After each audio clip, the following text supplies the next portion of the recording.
हातात पकडा. म्हणजे हिला पकडू म्हणताय का?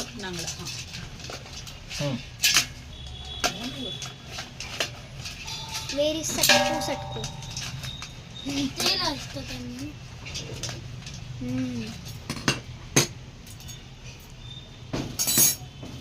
कसा खेकडा हा, असा कसा तू जन्माला आलास.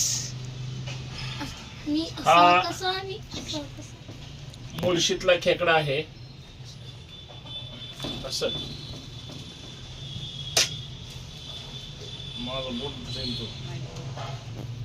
हा मुळशीतला आहे आणि असा खेकडा आहे. खरं तर याची ही अवस्था आहे. असा हा खेकडा आहे जो मुळशीतून आणलाय, घोटावड्यातून, खास खाण्यासाठीच आणलेत आणि अत्यंत